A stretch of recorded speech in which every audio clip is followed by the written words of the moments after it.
It is a hot one here in Northeast Florida today, guys. Over 30 degrees Celsius, 90 degrees Fahrenheit. So I apologize if I look kind of sweaty, but at least it does go with the theme of what I'm talking about today, and that is the tropical outlook. I put one out a couple weeks ago for my friends out there in the Western Pacific. I want to go over a few of your questions here and just get in and give you some feedback and dive into this a little bit more in detail.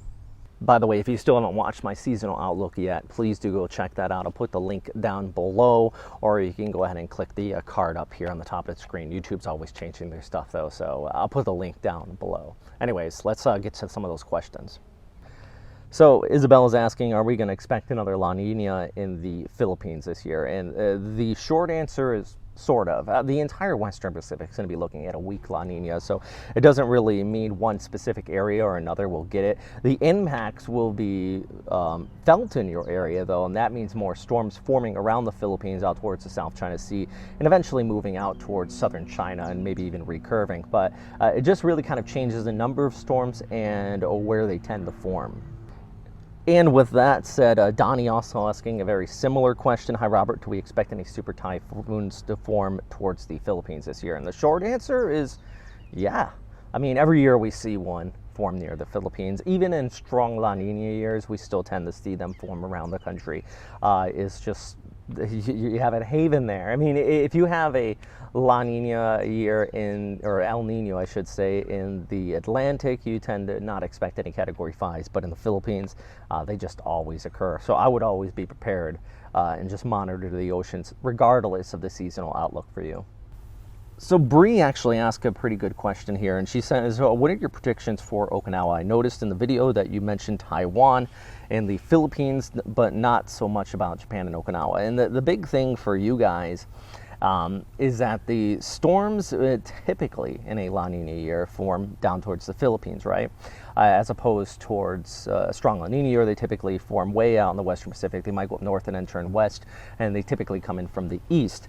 What we have seen in the past is that when storms form down towards the Philippines or South China Sea, it doesn't take you off the table, but they'll recurve and kind of move up from the southwest towards the northeast, impacting southwestern Okinawa more than northeastern portions of the island. So it kind of just changes up the direction, but it doesn't change up very much the amount of storms you get hit by. Very good question there, Brie. Misty also asked a fairly decent question here. I was wondering how the fires in Australia were caused by some special weather phenomena, and if that same weather phenomena would affect the typhoon season. And I think just in general, the oceans have been warming up. That goes back to the general climate change that has been taking place as of late, which has been resulting in stronger typhoons we have seen in the northern hemisphere, but also those catastrophic wildfires we've seen in Australia. All this ties together. It's very interesting. It's not something I'm going to dive into in this video, but very good question there, Misty. So Ray asked, Rob, thanks for the update. What is the most active typhoon season in the previous decade between 2010 and 2019? And this is actually my favorite question here, because when we're looking at seasonal outlooks, we want to look back at what has happened in the past and kind of compare it to what the dynamics are right now, because typically this same dynamics have already set up in the past. So it's something that does help out with these seasonal outlooks. And to answer your question, in 2013, the typhoon season was the strongest one in the past decade, purely on the number of named storms. So there was 31 named storms that year. Now, the total amount of energy that was put out was actually in 2015. Pretty interesting there. That takes into account how many storms formed, but also how long they stayed strong. And there's a lot of dynamics that go into it. It's actually called the ACE, the accumulated energy from these storm systems. For example, actually in 2015, we had 16 intense typhoons that were Category 3 or higher. This year, by the way, I'm expecting 10. If you go back to my outlook, you'll see that. And it's actually the most intense, or the most intense typhoons we've seen since 1950 in the Western Pacific.